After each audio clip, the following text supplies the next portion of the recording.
Hello friends, स्वागत है आप सभी का Ajay education live YouTube channel पे।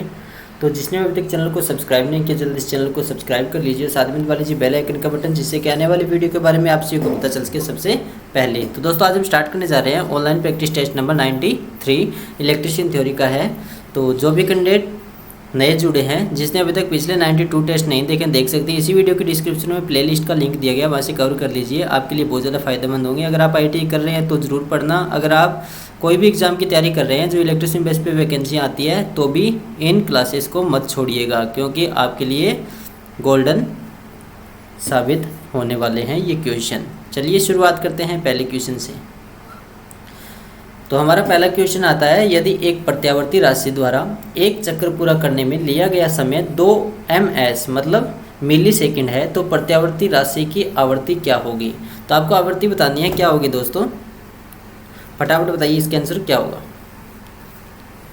सिंपल सा क्वेश्चन है, एक चक्कर यदि एक प्रत्यावर्ती राशि द्वारा एक चक्र पूरा करने में लिया गया समय 2 मिली सेकेंड है, तो प्रत्यावर्ती राशि की आवृत्ति क्या होगी। तो दोस्तों, यानी एक चक्र पूरा करने में लगा समय को क्या बोलते हैं, आवर्तकाल बोला जाता है। ये तो आपको पता होगा। और आवर्तकाल को किससे प्रदर्शित किया जाता है, टी से। समझिए आगे होगा आप सभी को। और आवर्तकाल है कितना, 2 मिली सेकेंड। समझिए आगे होगा आप सभी को। मिली सेकेंड को सेकेंड में कन्वर्ट करेंगे तो 2 × 10⁻³ समझिए आगे होगा आप सभी को। अब बात आती है प्रत्यावर्ती राशि की आवृत्ति, मतलब फ्रीक्वेंसी। फ्रीक्वेंसी कैसे निकालते हैं, फ्रीक्वेंसी बराबर होता है 1/T, और किस में होता है, Hz में। तो हमारे यहाँ पे T क्या है, 2 × 10⁻³ और 10⁻³ है। अगर हम उसको प्लस में बनाएंगे तो ये ऊपर आ जाएगी। मतलब कैसे लिखा जाएगा, यानी 10 को 3 की घात से सॉल्व करेंगे तो ये आ जाएगा 1000, और बटा में क्या आएगा, बटा में आ जाएगा 2 कौन सा है, यानी ये देखिए ये वाला 2 यहाँ पे आ गया बटा में, और ये -3 है, इसका मतलब इसको हमने ऊपर किया है, तो 1000 में 2 का भाग देंगे 500 हर्ट्ज। ये इसका आंसर आ जाएगा, मतलब सी। नेक्स्ट हमारा क्वेश्चन दोस्तों 2 नंबर, इसका आंसर बताइए क्या होगा।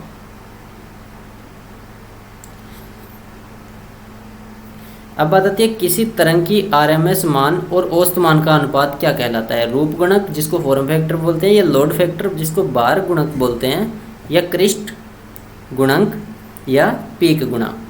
फटाफट बताइए इसका आंसर क्या होगा।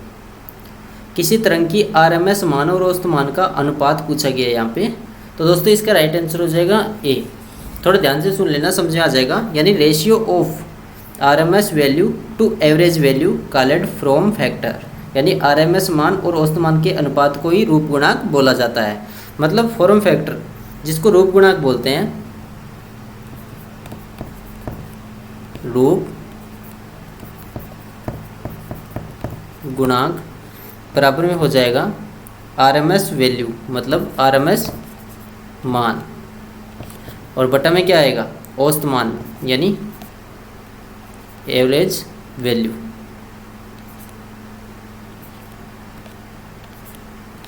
समझे आगे होगा आप सभी को। नेक्स्ट हमारा क्वेश्चन है दोस्तों 3 नंबर, इसका आंसर बताइए क्या होगा।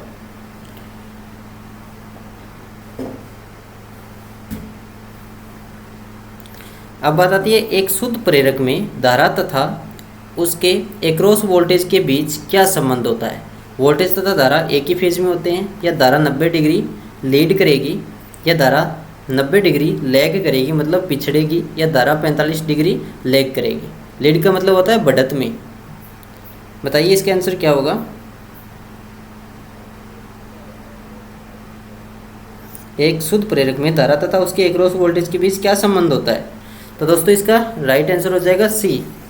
मतलब क्या होगा इसका, शुद्ध प्रेरक में वोल्टेज से धारा हमेशा 90 डिग्री पश्चिमगामी होती है। समझे होगा आप सभी को। लैग करती है मतलब पिछड़ी हुई होती है। एक होता है अग्रगामी, जिसको हम लीड बोलते हैं। तो ये कैसे होगा, एक समकोण बनाइए और यहाँ पे 90 डिग्री लिख दीजिए, और यहाँ पे क्या है VL, और ये हो जाएगा I। नेक्स्ट हमारा क्वेश्चन है 4 नंबर, इसका आंसर बताइए क्या होगा। श्रेणी परिपथ में कौन से अवयव होते हैं? केवल प्रतिरोधक, केवल प्रेरक, केवल संधारित्र, प्रतिरोध, प्रेरक या संधारित्र, जिसको आर मतलब रेजिस्टेंस, इंडक्टेंस एंड कैपेसिटेंस तीनों। बताइए कौन सा आंसर होगा इसका। काफ़ी ज़्यादा इंपॉर्टेंट क्वेश्चन है ये आप सभी के लिए। श्रेणी परिपथ में कौन से अवयव होते हैं? तो दोस्तों इसका राइट आंसर हो जाएगा डी, मतलब इसमें होंगे रेजिस्टेंस, इंडक्टेंस और कैपेसिटेंस तीनों लगे होते हैं। मतलब इसमें आर भी होता है जुड़ा हुआ, एल भी होता है और सी भी होता है।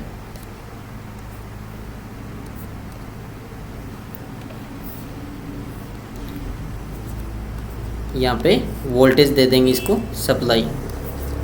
समझे आगे होगा आप सभी को। तो अब बात आती है दोस्तों पावर फैक्टर की। तो पावर फैक्टर सबसे पहले इसका सूत्र देख लीजिए, आपको समझ में आ जाएगा। ये थोड़ा सा बता देता हूँ आपको। मतलब हमें अगर टोटल जेड निकालना हो तो जेड निकालने के लिए हमेशा आर की स्क्वायर होगी, मतलब रेजिस्टेंस है उसकी स्क्वायर करना है, प्लस में हो जाएगा।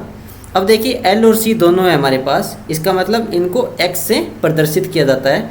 तो ब्रैकेट के अंदर लिख दीजिए एक्स एल माइनस एक्स सी, मतलब कैपेसिटेंस कितना है, समझिए आगे होगा आप सी को। और इनका ब्रैकेट बंद कर दीजिए और इन दोनों का जो सोल्व होगा उसकी स्क्वायर हो जाएगी और फिर उसको रेजिस्टेंस की स्क्वायर के साथ प्लस कर देंगे और इनका हो जाएगा सबका अंडर रूट। ये हो गया इसका सूत्र जेड निकालने का। और पावर फैक्टर मतलब कोस फाई बराबर होता है, कोस फाई बराबर होगा आर बटा में जेड, समझे आगे होगा आप सी को। और शक्ति व्यय मतलब खपत कितनी हुई है पावर की, वो क्या होगा, वो होगा वी आई कोस फाई, समझे आगे होगा आप सी को। नेक्स्ट हमारा क्वेश्चन है 5 नंबर, इसका आंसर बताइए क्या होगा। अब बात आती है ज्यावक्रीय प्रत्यावर्ती धारा का अवस्था कारक कितना होता है, 1, 0, 1.11 या 1.15। फटाफट बताइए इसका आंसर क्या होगा। ज्यावक्रीय प्रत्यावर्ती जो धारा होती है उसकी अवस्था कारक कितना होता है। तो दोस्तों इसका राइट आंसर हो जाएगा सी, 1.11। कैसे होता है, मतलब फॉर्म फैक्टर को क्या बोलते हैं हम, रूप गुणांक। तो ये होता क्या है फॉर्म फैक्टर, थोड़ा ध्यान से सुन लीजिए। यह प्रत्यावर्ती राशियों का वर्ग माध्य मूल मान, जिसको आरएमएस मान बोलते हैं, वर्ग माध्य मूल मान और औसत मान का अनुपात होता है, मतलब एवरेज वैल्यू होती है उसका, यानी इन दोनों का अनुपात होता है। अब बात आती है फॉर्म फैक्टर निकालने की बारी, यानी रूप गुणांक। तो वो कैसे निकालते हैं, आरएमएस वैल्यू बट्टा में हो जाएगा औसत मान, आरएमएस बट्टा में एवरेज वैल्यू। ये क्या निकाला जाता है, इससे निकाला जाता है फॉर्म फैक्टर। अब बात आती है धारा का रूप गुणांक निकालने की बारी। तो वो कैसे निकाला जाता है, आई आर एम एस बटा में आई एवरेज, ये सेम यही होगा। तो आई आर एम एस कितना होता है, मतलब वर्ग माध्य मूल मान 0.707, 0.707 गुणा में हो जाएगा मैक्सिमम वैल्यू क्या है, समझे आगे होगा आपसी को। यानी धारा का रूप गुणांक हमें निकालना है, फॉर्म फैक्टर निकालना है, तो उसके लिए 0.707 इंटू हो जाएगा मैक्सिमम वैल्यू बटा में हो जाएगा 0.637 गुणा में मैक्सिमम वैल्यू, ये भी आ जाएगी। तो इसमें इसका भाग देंगे 0.707 में 0.637 का, तो इसका आंसर आएगा 1.11, समझिए आगे होगा आप सीखो। नेक्स्ट हमारा क्वेश्चन है 6 नंबर, इसका आंसर बताइए क्या होगा। अब बात आती है ज्ञात तरंग का आरएमएस मान 100 एम्पियर है, तो इसका उच्चतम मान क्या होगा, मतलब हाईएस्ट मान पूछा गया, इसका क्या होगा, फटाफट बताइए अगर किसी को सॉल्व करना आता है। काफ़ी ज़्यादा इंपॉर्टेंट क्वेश्चन है ये, यूपीएससी के अंदर भी पूछा गया है, एलएमआरसी में और यूपीपीसीएल में भी पूछा गया है। फटाफट बताइए, काफ़ी ज़्यादा इंपॉर्टेंट क्वेश्चन है ये। तो दोस्तों इसका मान निकालना मैं बताता हूँ। यानी ज्ञात तरंग का आरएमएस मान 100 एम्पियर है, हमें बता रखा है 100 एम्पियर है, और इसका उच्चतम मान हमें निकालना है। तो कैसे निकालेंगे, यानी प्रत्यावर्ती का आरएमएस मान बराबर में हो जाएगा राशि का अधिकतम मान बटा में √2, और निकालना क्या है हमें, राशि का अधिकतम मान। मतलब अधिकतम मान निकालेंगे तो √2 से गुणा कर देंगे RMS वैल्यू को। RMS कितना दे रखा है 100, तो √2 का अगर हम सोल्व करते हैं तो 1.414 आता है गुणा में 100। अगर 100 को इससे गुणा करेंगे तो ये ये पॉइंट यहाँ पे लग जाएगा, मतलब 141.4 एम्पियर, ये इसका राइट आंसर आ जाएगा। समझें आगे को आप सभी को, ये हो गया I मैक्सिमम वैल्यू। नेक्स्ट हमारा क्वेश्चन है दोस्तों 7 नंबर। इसका आंसर बताइए क्या होगा। अब बात आती है एक 10 मिली हेनरी प्रेरक 50 हर्ट्ज आवृत्ति वाली 1 एम्पियर वर्ग माध्य मान मतलब RMS वैल्यू है, तो उसकी जैवक्रिय धारा को वहन करता है, तो प्रेरित द्वारा निष्पादित औसत शक्ति क्या होगी। मतलब एवरेज वैल्यू पूछा गया इसमें, तो ये क्या होगा फटाफट बताइए। 0 वाट, 0.25 वाट, 0.5 वाट या 1 वाट। आंसर बताइए क्या होगा। तो दोस्तों सिंपल सा क्वेश्चन है, सबसे पहले मैं आपको बता देता हूँ, इसका होगा 0 वाट। कैसे होगा तो सुन लीजिए। प्रेरक परिपथ में क्या होता है, औसत शक्ति का मान हमेशा 0 होता है,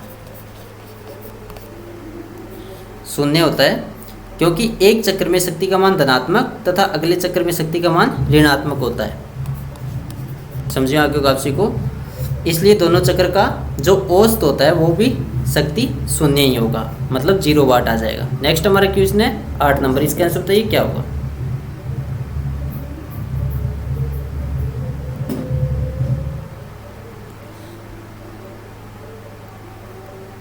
अब बात आती है जैवक्रिय राशि के सभी ताक्षणिक मानों का औसत मान एक चक्र में होता है। कितना होता है, उच्चतम मान का 0.707 गुना या इकाई या उच्चतम मतलब मैक्सिमम या 0।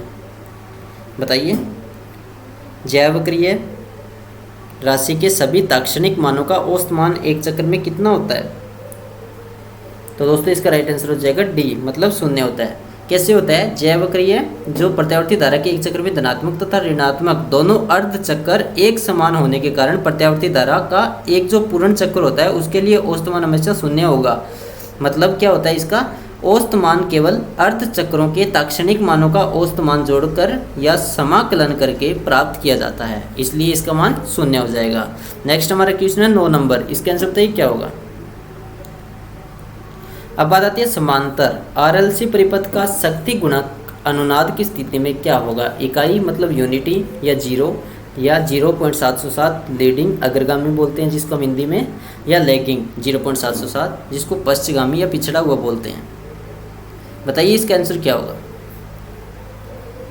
समांतर RLC परिपथ का शक्ति गुणक अनुनाद की स्थिति में क्या होगा। तो दोस्तों इसका राइट आंसर हो जाएगा ए, मतलब यूनिटी होगा, इकाई होगा। यानी समांतर जो RLC परिपथ होते हैं या श्रेणी RLC परिपथ के अनुनाद की जो अवस्था होती है उसमें पावर फैक्टर का जो मान होता है वो यूनिटी होता है, क्योंकि अनुनाद की अवस्था में क्या होता है, परिपथ शुद्ध प्रतिरोधी होता है। इसी कारण XL और XC का मान बराबर होने के कारण वे एक दूसरे को कैंसिल आउट कर देते हैं और समाप्त कर देते हैं। नेक्स्ट हमारा क्वेश्चन है 10 नंबर। अब बात आती है परिवर्तनशील वर्गाकार तरंग के लिए फॉर्म फैक्टर क्या होगा। बताइए इसका आंसर क्या होगा।